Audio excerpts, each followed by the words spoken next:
You're listening to The Globalist, first broadcast on the 11th of November 2024 on Monocle Radio. The Globalist in association with UBS.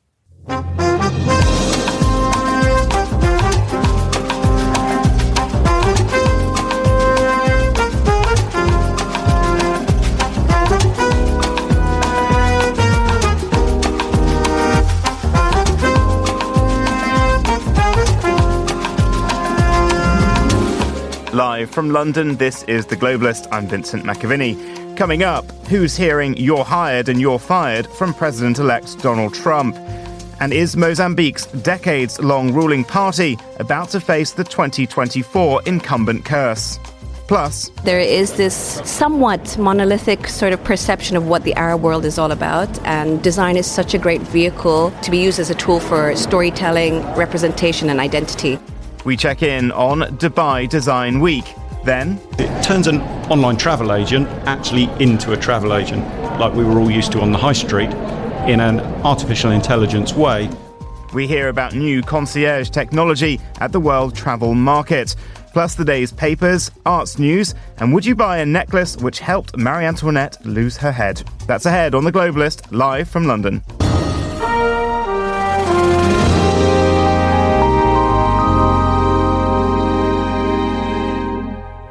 First, a look at what else is happening in the news. Russia and Ukraine have carried out their largest drone attacks against each other since the start of the war. Haitian Prime Minister Gary Conille has been fired by the country's ruling council less than 6 months after he took office. Alex Didier Filzemi has been picked as his replacement.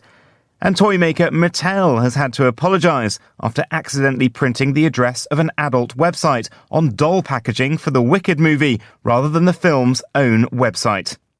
Stay tuned to Monocle Radio throughout the day for more on those stories.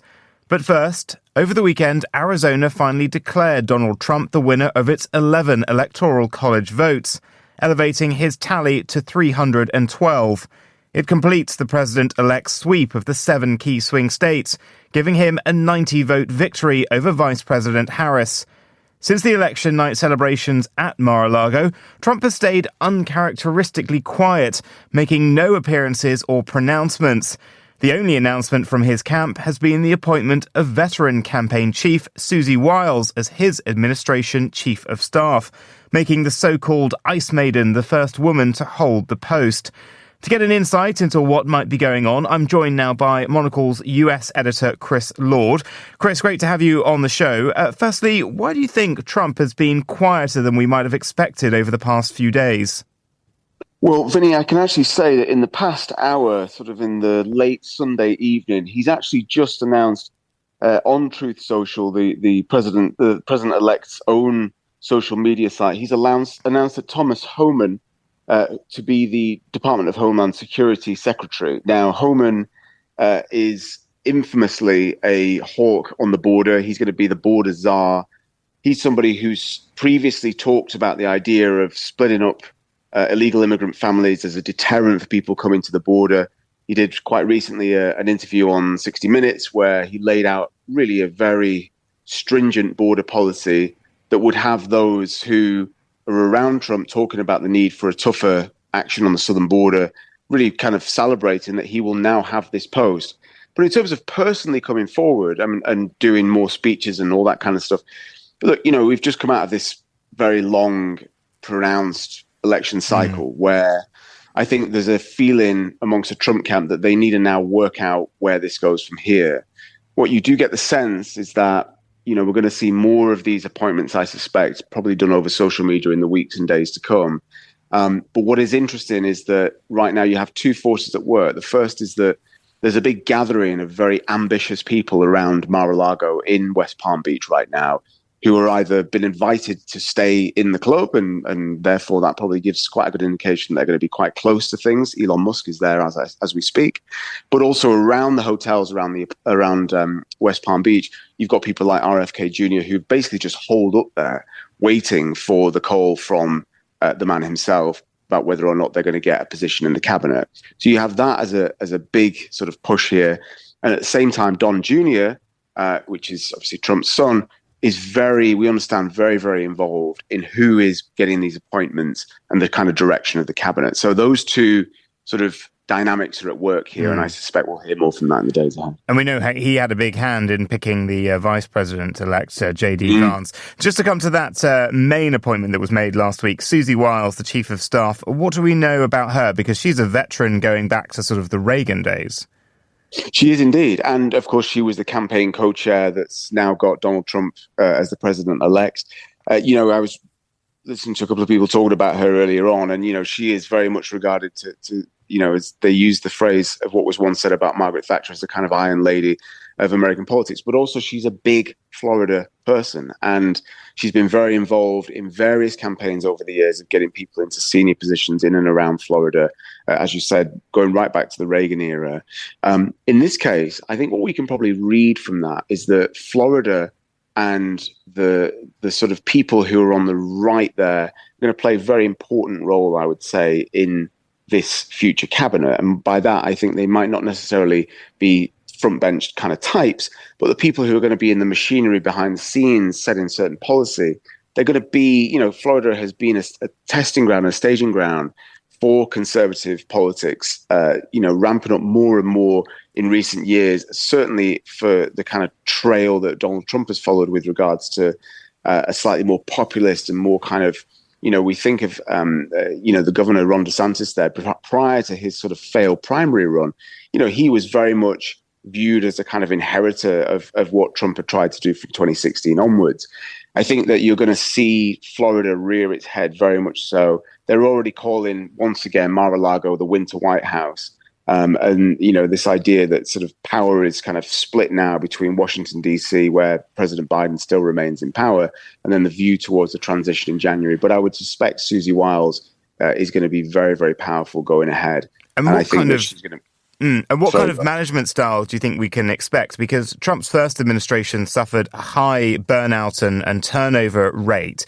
Do you think, you've mentioned Don Jr. being very at hand there, is it going to be only hiring the real true believer faithful?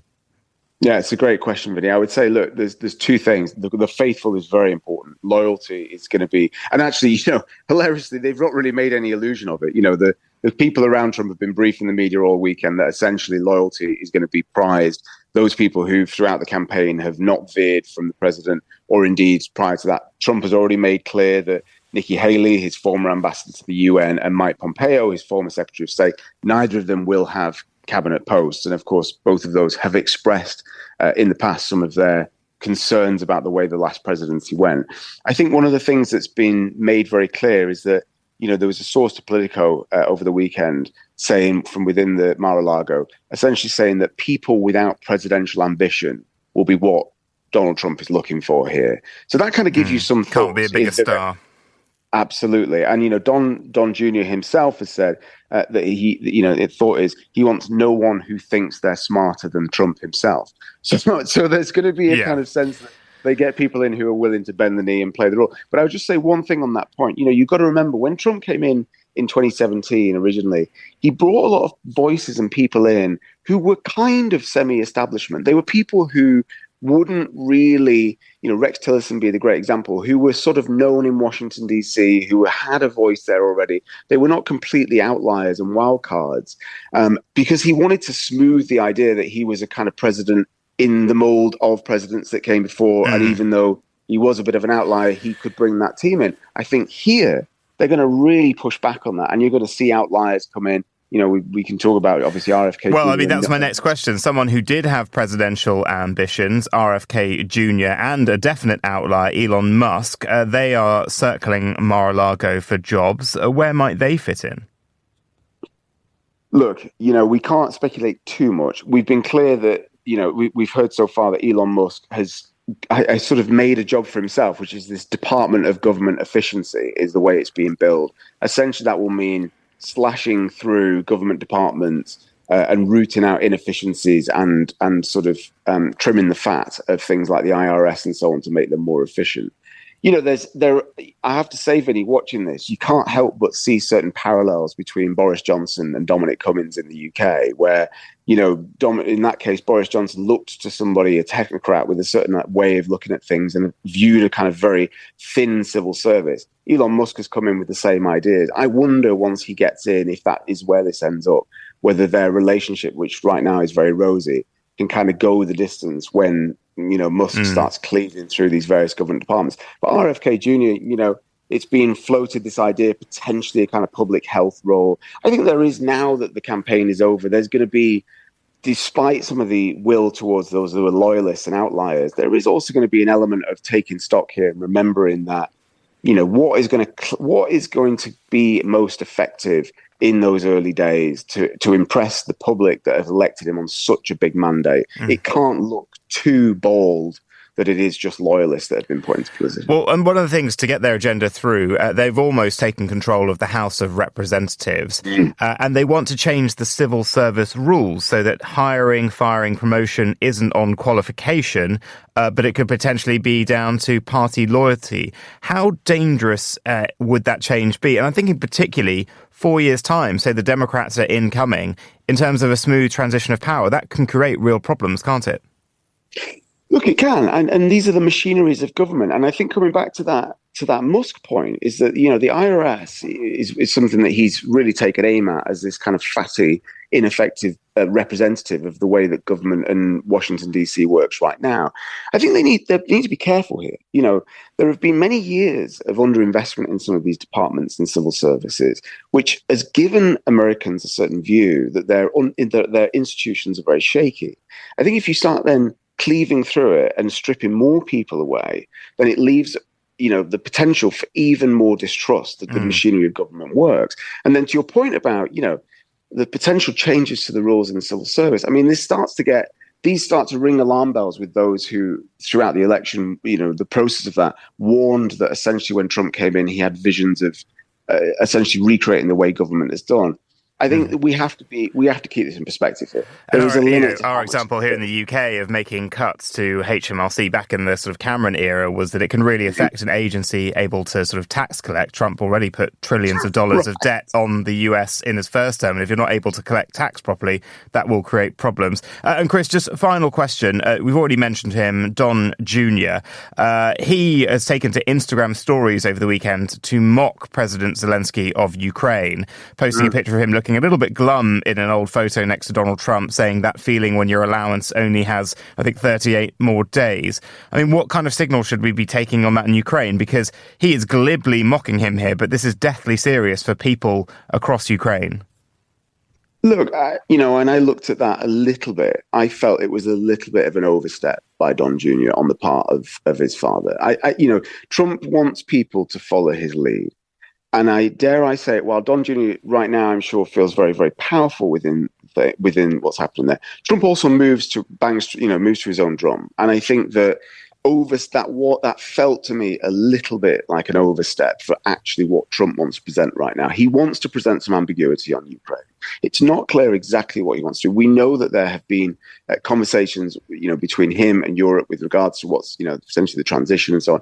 I think we have to just wait and see what happens in the next week. There's going to be, we're still just shy of a month and a half away from actually, getting, or 2 months away from the inauguration. I think reading too much into that is not good. I think what what it does tell you is that the people around Trump clearly hold Zelensky with some degree of a little bit of staring down their nose at him, and I think that will be influential a little bit when it comes to it. But we haven't seen who's going to be the defense secretary. We haven't seen who's going to be the secretary of state. They're going to bring their own views in. Don Jr. is probably not going to get the cabinet role. So well, you never know. He was in the Apprentice boardroom, so clearly he may be qualified. Chris Lord, thank you very much. This is The Globalist.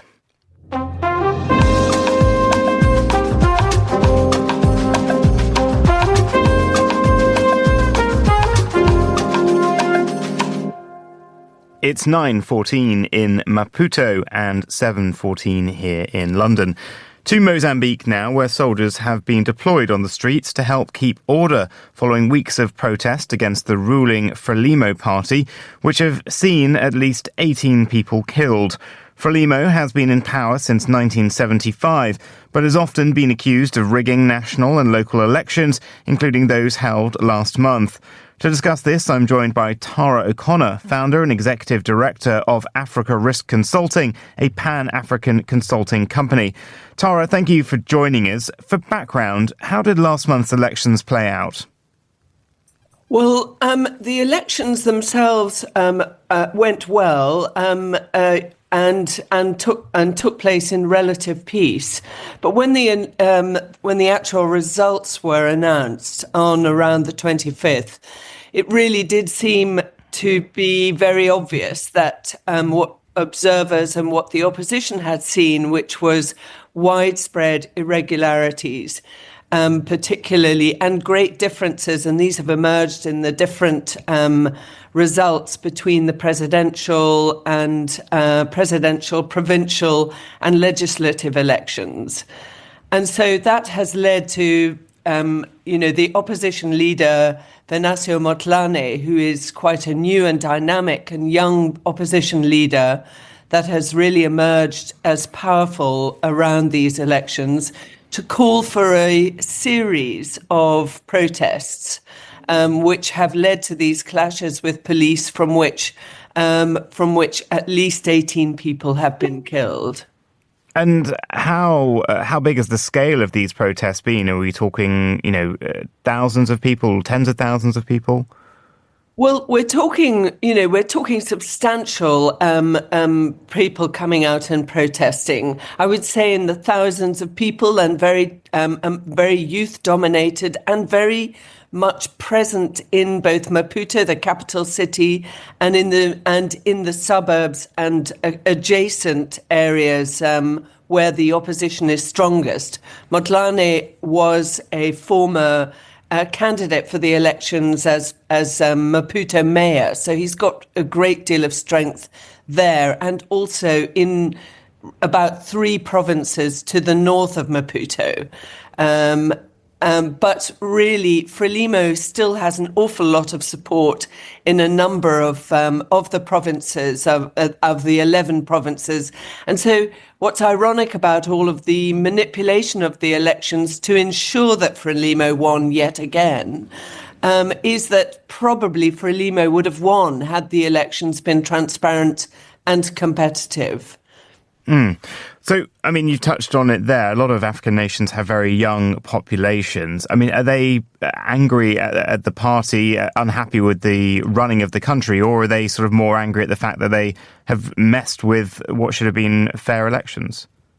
I think both. You have to put this down to the new youth activism that you're seeing right across the continent. You're seeing it in Senegal, you're seeing it in Kenya, you're seeing the beginnings of it in Tanzania. And this is a very youthful group of people. They are connected socially on social media. They connect with other political parties across the continent, and they see what's happening elsewhere, where youth is actually making quite a presence for itself. And this is also what's driving the politics in Mozambique, but also Mozambique. Frelimo has been around. It's a liberation party. It's been around since 1975, as you said, and people have got very little to show for it. But they've got massive examples of where the Frelimo government have been incredibly corrupt. The very infamous $600 million tuna bond scandal that happened a couple of years ago that nearly broke the bank, and continues to impact on the country's ability to fund things like health, social welfare, and education. And that is what drives the youth, the desire for opportunity, jobs, and all of that are really taken out of their future by the high levels of corruption that incumbent parties tend to continue with freely. We recently saw nearby Botswana's ruling party lose power after even more time in office. Is Frelimo facing that same fate now, do you think? No, I don't think so. Frelimo is still, as I said, the Motlane, the opposition leader, is young and dynamic and very opportunistic. He actually was part of the opposition Renamo party, which is again one of the legacy parties that go back to independence and the post-independence era. But he became head of a small party called Podemos and actually really has transformed it. But to be honest, the best he could have expected was to probably take a few seats in a provincial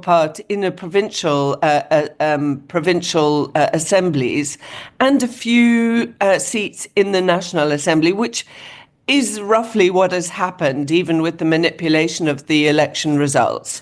So I think probably what we will see, we are definitely expecting this week another wave of political protest, because he has called for this political protest and he has been shown to have the ability to drive the opposition. But I fully expect that Daniel Chapo, who is the elected Frelimo leader, to take office in January, once the Constitutional Council confirms. There may be some challenge to a number of the actual electoral seats or whatever, but I expect the Constitutional Council will ratify these results by the end of December, and then you'll have a change. You'll have a new president. And Tara, just finally, just stepping back and looking across the continent, John Byrne Murdoch, the data editor at the Financial Times, ran some interesting numbers last week showing that, we all knew this was the biggest year for democracy on record, but there's a bit of an incumbent curse. Incumbent parties seem to be losing all over the world. And we saw that, of course, last week in the United States, but we've seen it in Africa as well, with South Africa, the ANC finally losing power. Are there any more elections that we should be looking at coming up in the final few weeks of this year, in which we might see a big shift away from an established party? Yes, definitely we've got elections coming up in Tanzania. Tanzania, they are only local elections, but we should actually sort of see this presence of youth today. In fact, the results of the Mauritian elections should be finalized, and I think the existing, in spite of recent political developments, the incumbent party is under enormous pressure there. We've seen even the new party led by William Ruto, but to some extent, Ruto is a legacy leader that goes back to sort of the early 2000s. He's a legacy leader. He's been under enormous pressure from this youth group. And so, yes, it is definitely a trend. In South Africa, the most fundamental change has actually happened, and we've seen the country split into probably what's going to drive the future is a new coalition government, which I expect to become kind of the new leadership in South Africa going forward. So it's a very interesting time. Tara O'Connor, thank you. Still to come in the programme. But square cut or pear shape, these rocks don't lose their shape. Diamonds are a girl's best friend. Diamonds may be a girl's best friend, but could one diamond-studded necklace have led to the downfall of Marie Antoinette? We'll hear about its auction. This is The Globalist. UBS has over 900 investment analysts from over 100 different countries. Over 900 of the sharpest minds and freshest thinkers in the world of finance today. To find out how we could help you, contact us at ubs.com.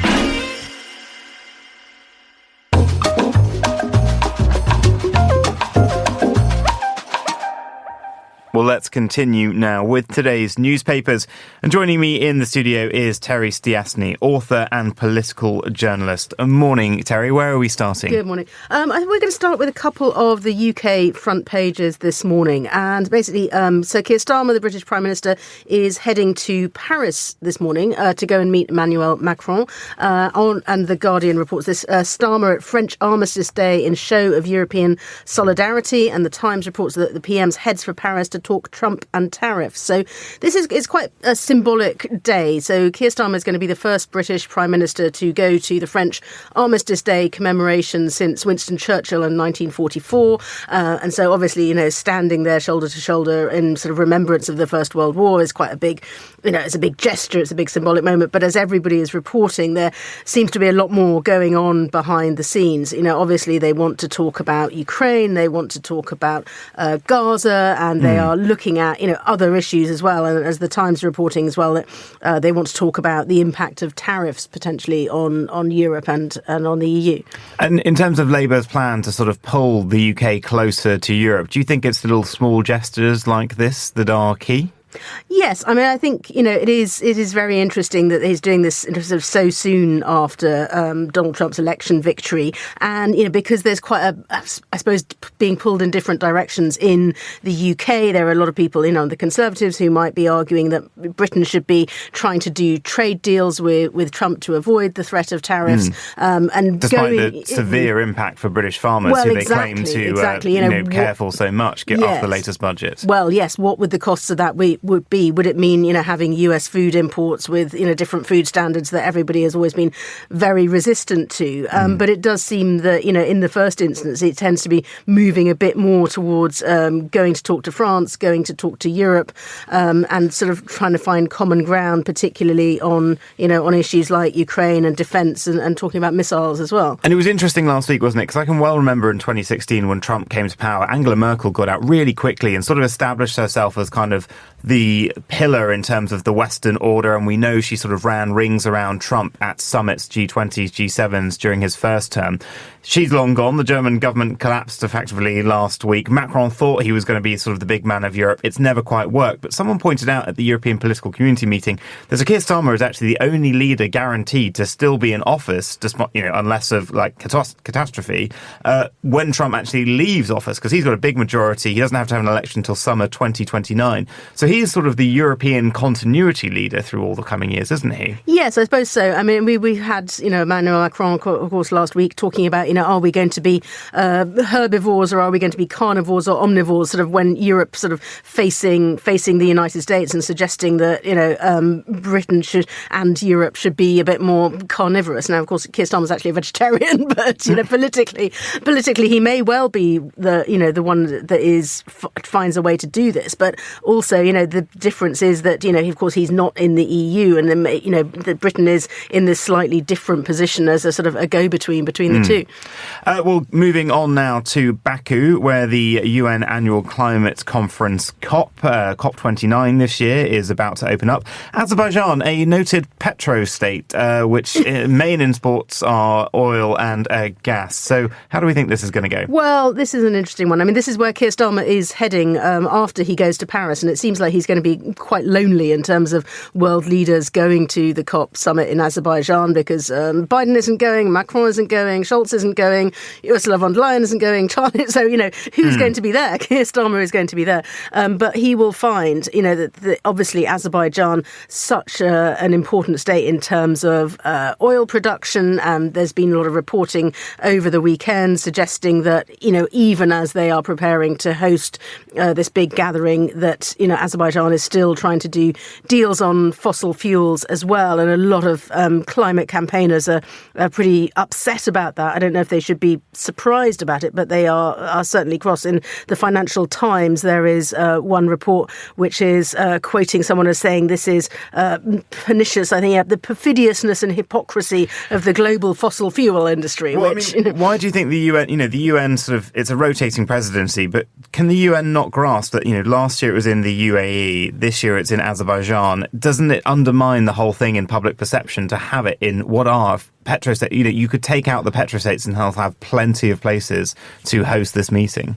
I suppose perhaps the thinking behind it is that they are the states that you need to persuade most, and that maybe, if you give them the benefit of having a summit, then they'll also manage to be persuaded that they need to perhaps shift their emphasis and their economies in a more climate-friendly manner. But it does seem unlikely that that's happening at the moment. Well, not producing any carbon emissions, students in China getting on their bikes to go in hunt of dumplings overnight. Yes, this is a fascinating story because it's on the face of it, it's quite a fun story. The Guardian is reporting this. 100,000 Chinese students join a 50-kilometre nighttime bike ride to search for good soup dumplings. I'm not sure if it's 50 kilometres each way, but they've been cycling between Zhengzhou and Kaifeng in China. And Kaifeng is supposed to have the best soup dumplings. So all of these students have been hiring public share bikes to ride for hours to go to this ancient city and go and eat lovely soup dumplings. However, the authorities have got a bit cross about this, not just because they are crowding the roads and this sort of causing chaos and leaving litter and sort of soup dumpling remnants behind them, but you can see why the Chinese government gets actually a bit concerned about this, because this seems to be something that has picked up. It's just sort of spread partly by word of mouth and by social media. But you can see them suddenly thinking, big movement of young people doing stuff that they want to do. Perhaps we don't actually like that. And so the authorities they said they initially welcomed this, but they said, that we had incentives and they were in favour of it. But now they've suddenly decided to block the hire bikes and to stop people doing this, and, saying the city was overrun. And the authorities saying, we're not actually sure that we want people to be going off for soup dumplings or no soup dumplings. Terry Stiasny, thank you. Now here's what else we're keeping an eye on today. Russia and Ukraine have carried out their largest drone attacks against each other since the start of the war. The Kremlin claims it intercepted 84 Ukrainian drones, including some approaching Moscow, which forced flights to be diverted. Haitian Prime Minister Gary Conille has been fired by the country's ruling council less than 6 months after he took office. An executive order signed by 8 of the council's 9 members named businessman Alix Didier Fields-Am as his replacement. In the US, counting is still underway in several congressional races to determine who will control the lower house. Meanwhile, in the Senate, Florida Senator Rick Scott's run to be majority leader has been endorsed by several key Trump allies. And toy maker Mattel is having to apologize after accidentally printing the address of a porn website on packaging for dolls from the movie adaptation of Wicked, rather than the film's actual site. They encourage parents to destroy the packaging. This is The Globalist. Stay tuned.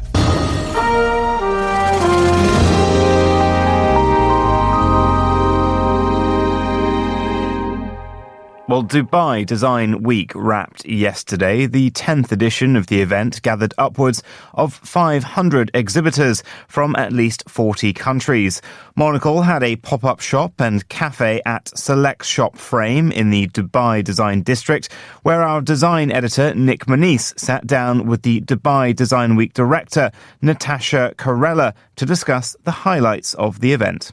It's our 10th edition, so it's a pretty milestone one. It's the largest design festival in the region. And I would say that whilst it is a lot of fun, I think there's some kind of key sort of approaches that we have that I think are quite relevant and necessary. For example, for us, being the region's festival, what's really important that we need to honor and we feel really responsible about making sure we do well is making sure that we're platforming the right voices in the region. Because I think still till today there is this somewhat monolithic sort of perception of what the Arab world is all about, and there is such a nuance to it, which I think you've seen yourself, right? So whether that's vernacular architecture in Iraq versus a Saudi, let alone a Dubai or a Sharjah. And I think design is such a great vehicle beyond obviously aesthetic and function, to be used as a tool for storytelling, representation and identity. And so that's why this year we have over 1,000 designers from over 50 countries, and I think that is also kind of reflective of what Dubai is all about. And so it gives an opportunity for people to see that diversity.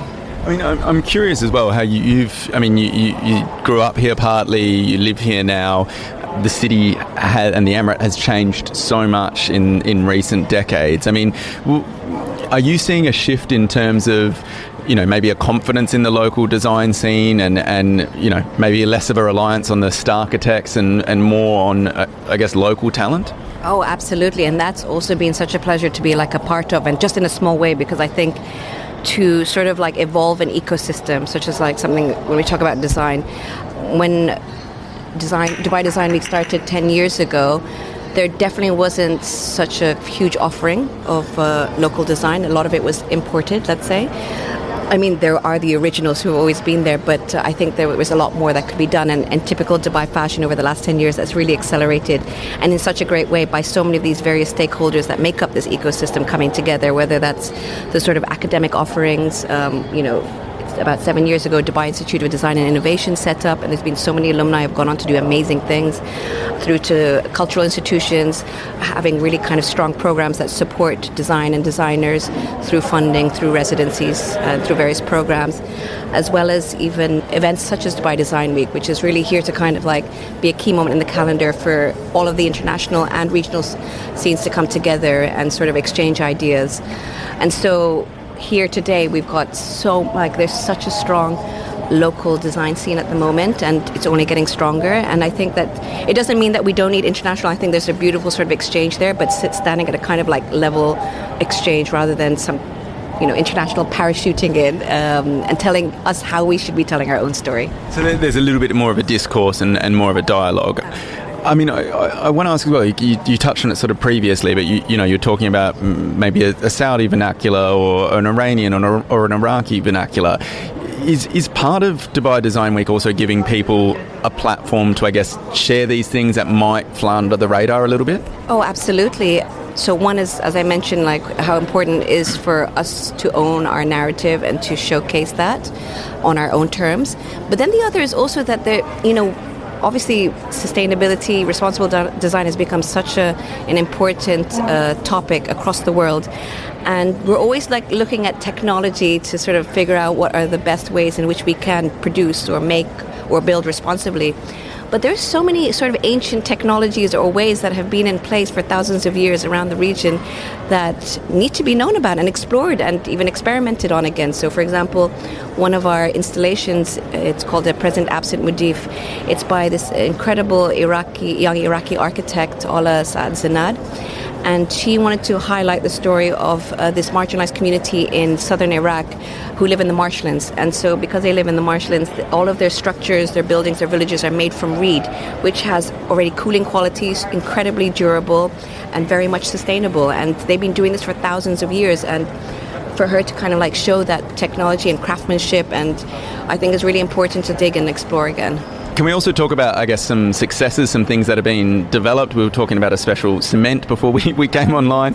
Can you tell us a little bit about that? Yeah, so there's this pretty revolutionary cement binder. I know that doesn't sound sexy, but actually, if this thing does become a sort of viable replacement for cement, it would be pioneering. And it's by this Dr. Nyali. He's from Togo, but he's based out of Switzerland. It's called Oxara. And he's created this cement binder that if used, would reduce the carbon footprint as an alternative to cement by 90%. And it also is produced using construction and material waste. So you would also be removing from the landfill. And so we actually introduced him to an amazing Emirati architect, Abdallah Al-Malla, who happens to be one of the Monocle Design Award winners from last year, to showcase not only the sort of aesthetic and function, but more importantly, the durability, because you can build 3-story homes with this. These are all very initial conversations, but it was super interesting to see some of the kind of conversations that were coming out of it just in this last week, where an institution that looks after heritage sites in Dubai, one of the challenges that they face in sort of rebuilding or preserving these sites is the salt content, because we're next to the sea. And his product actually needs salt to create this cement binder. So again, these are really great opportunities. So it's not just about like having an event, but how can we have more sort of long-term integration into like the design scene and industry here? I guess just finally, and that's probably a nice direction to be heading in, but what's the ambition? What's the hope? Dubai Design Week celebrating 10 years. Where do you want to be in another 10 years' time? I think there's a couple of things. So one is like really, again, when we talk about responsible design, we do tend to focus a lot on the environmental aspect of sustainability, but also obviously there's the social impact. And I think the way that designers think in this sort of very pragmatic approach, there's a lot of solutions and a lot of challenges for marginalized communities that can be resolved through design. So I would love to kind of see how we can further that agenda. And the other is also kind of expanding more east, let's say, because this is a personal mandate. My mother's Filipino, and we have such a huge Asian population here. So whilst we do have like a really, really great representation from like a West Asia perspective, I think we were already in conversations about, China, Singapore, Philippines, so that we can become more representative about what Asia is. Natasha Corella there in conversation with Monocle's Nick Moniz. Tune in to a special edition of The Globalist hosted by Nick tomorrow, live from Sydney. You're with Monocle Radio.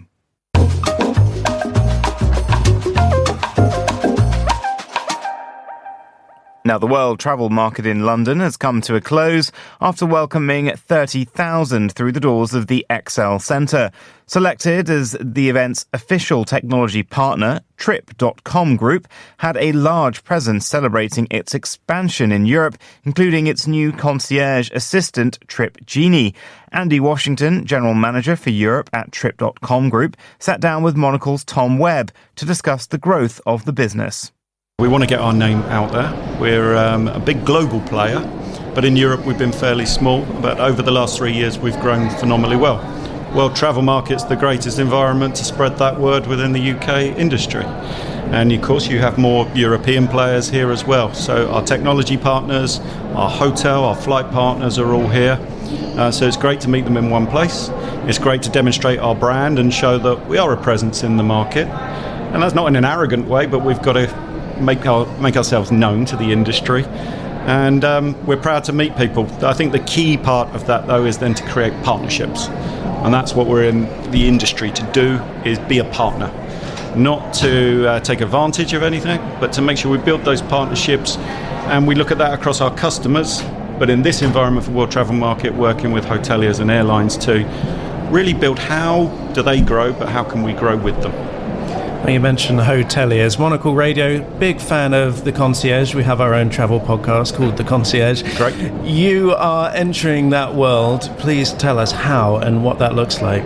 So on our app, which from an Asia perspective, over 80% of our consumers book on app. Less so in Europe, but we're building that up very, very quickly, and we heavily invest on the app. We have a concierge or a virtual assistant called Trip Genie. And that's an AI-powered tool via voice or text that can build itineraries, give inspiration. And what we're seeing is conversion is twice as much for those that engage with that concierge assistant to build itineraries, build their holidays. And that works all the way from inspiration through to booking.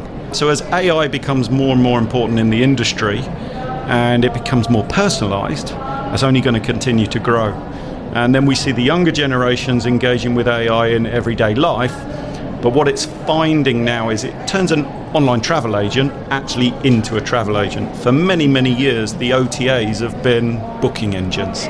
Now it becomes a travel agent, like we were all used to on the high street, in a virtual reality, in an artificial intelligence way that is helping people to book.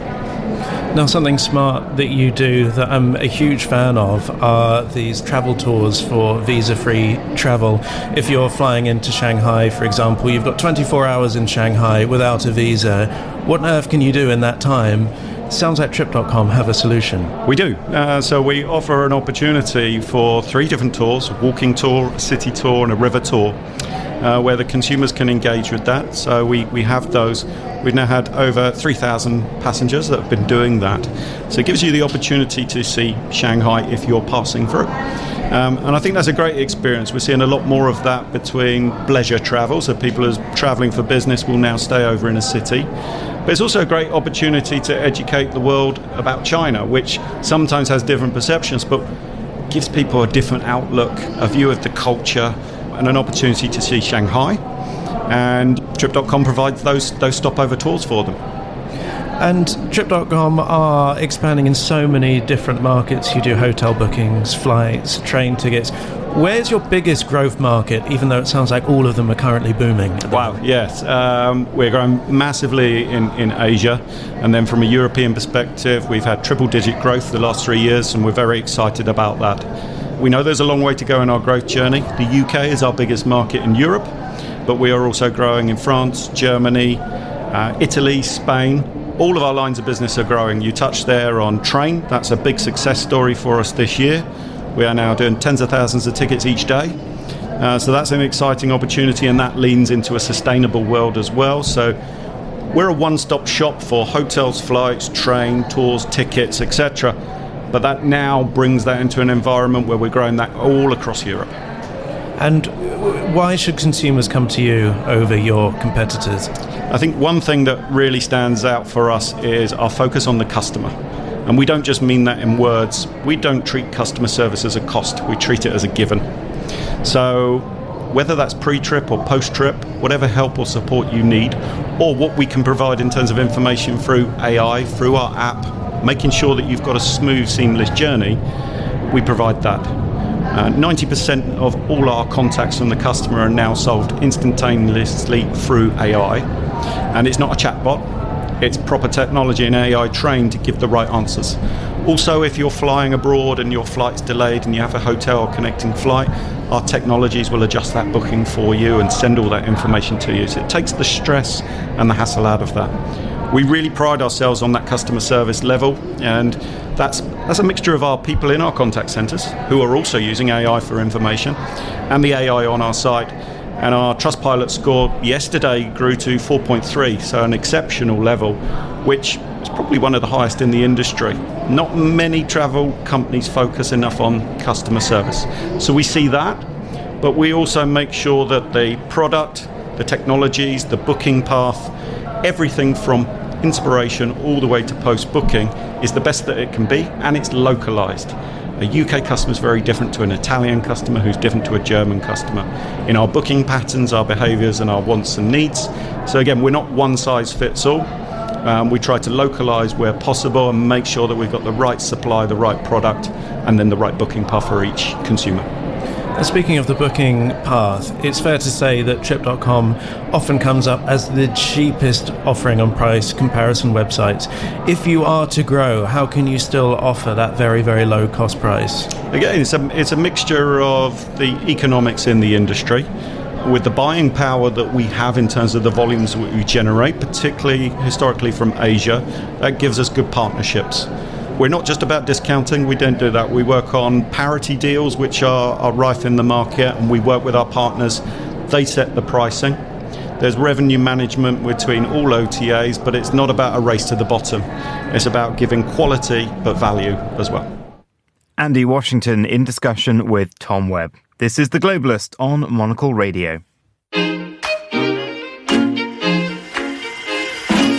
UBS is a global financial services firm with over 150 years of heritage.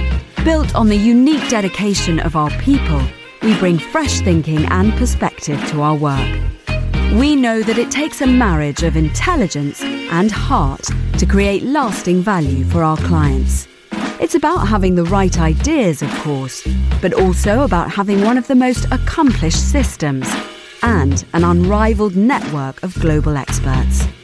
That's why at UBS, we pride ourselves on thinking smarter to make a real difference. Tune in to The Bulletin with UBS every week for the latest insights and opinions from UBS all around the world.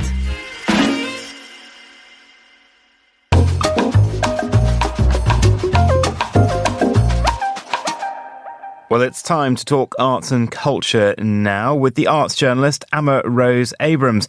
Amma, thank you very much for joining us. Your first story set alarm bells ringing. A robot artist sells artwork for $1 million.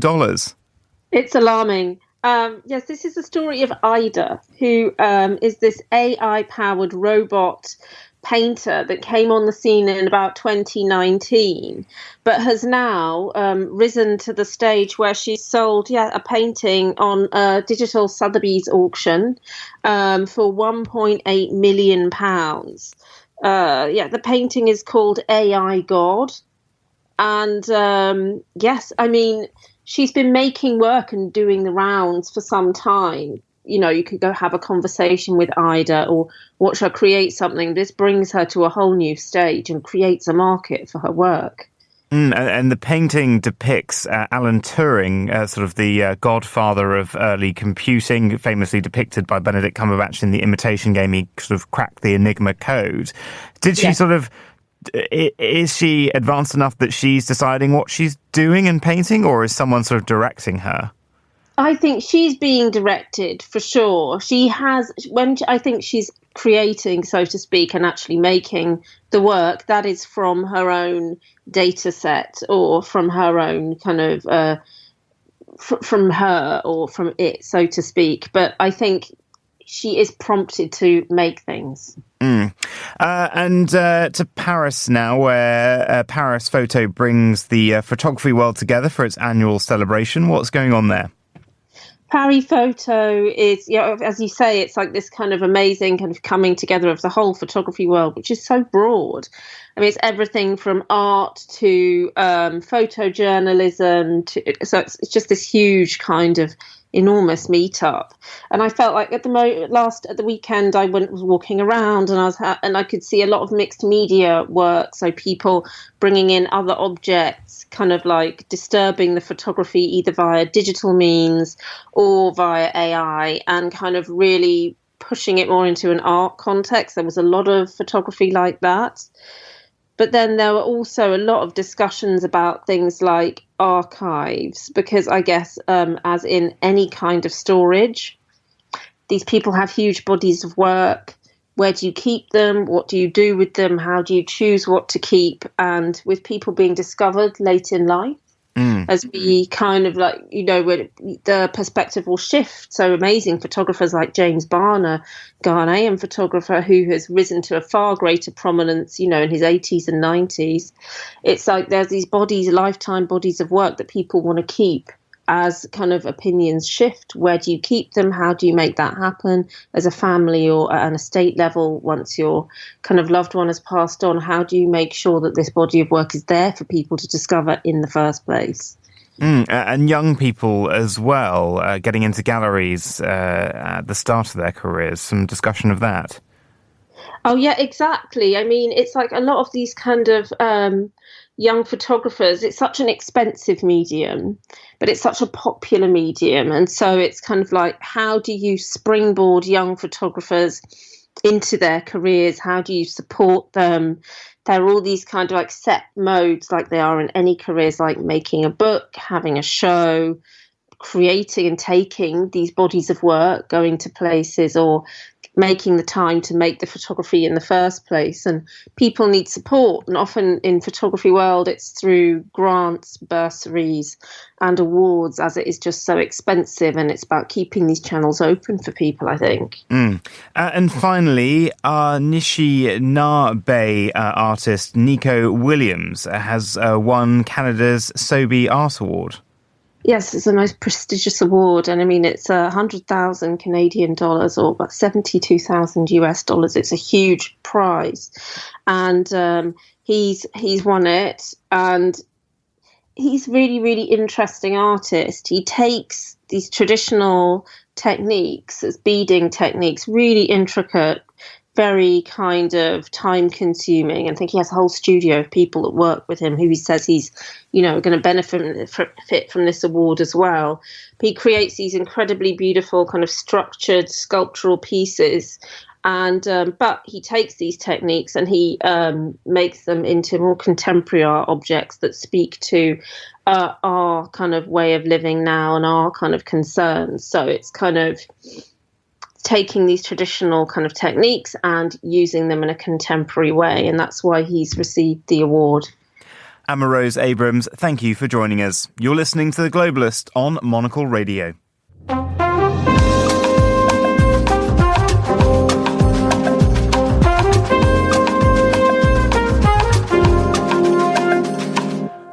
And finally, an antique necklace thought to be involved in a scandal that led to the downfall of Marie Antoinette is being sold in Geneva this week.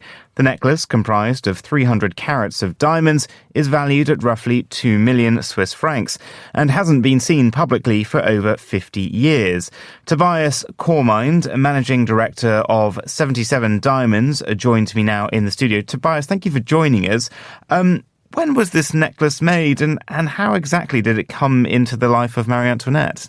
Yeah, well, so this is actually, it's a tenuous connection to Marie Antoinette. So it's in the 1770s that it was actually created. And it's very interesting that there was a necklace commissioned, but as it turns out, it was fakely commissioned by Marie Antoinette because it was a French noblewoman called Jeanne de la Motte who actually had it commissioned and convinced Cardinal de Rohan to pay for it. So he paid a deposit and he ended up basically being prosecuted because he couldn't pay in full. It was such an expensive necklace. And she ended up getting hold of it and then selling it off piecemeal and pocketing the cash. But she forged letters from Marie Antoinette commissioning this and having it made. And at the time, something with 300 carats of diamonds, 500 individual diamonds was absolutely unheard of. It was so opulent a piece. And this piece was then subsequently made around the same time. We don't actually know the exact origins of the piece, but there must have been used a significant portion of the diamonds that was commissioned and sold off to make this piece, basically. And then it ended up in the Marquis of Anglesey hands for over 100 years. It was worn at two coronations, King George. I just want to, though, unpack, though, the word got out that Marie Antoinette had, in fact, sort of, had this necklace crafted, and it was part of the sort of damage done to her reputation, isn't it? The sort of let them eat cake mentality. Absolutely. So Jeanne de la Motte, in her memoir, disclosed that this had been Marie Antoinette's commission, and she was just covering her tracks effectively. And, when the people understood that something so opulent had been commissioned, and this is, no one could afford anything close to that.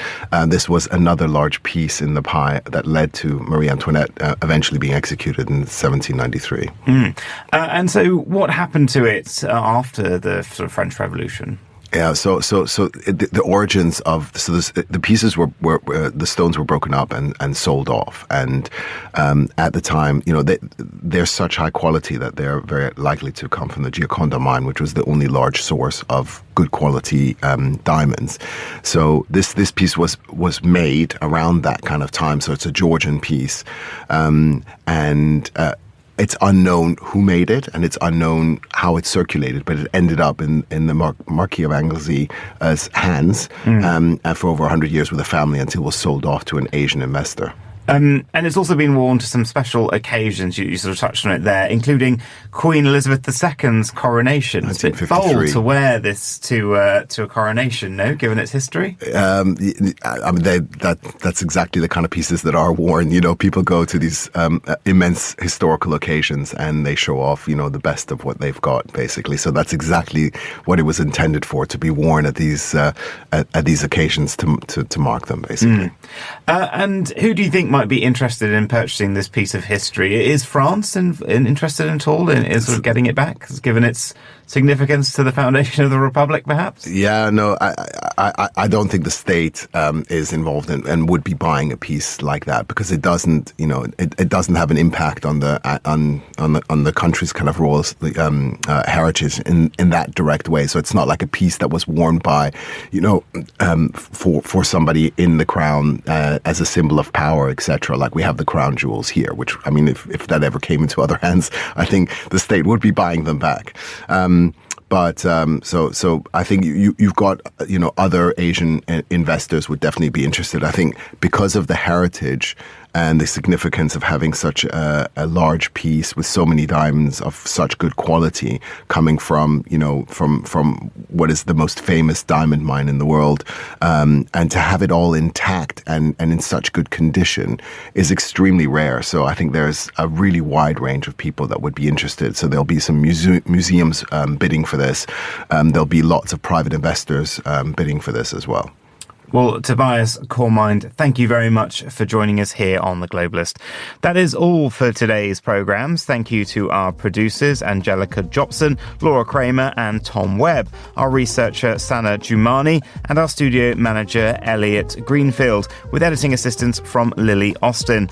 After the headlines, there's more music on the way. The briefing is live at midday London time. The Globalist returns at the same time tomorrow with a special edition from Sydney. I'm Vincent McAviney. Thank you for tuning in.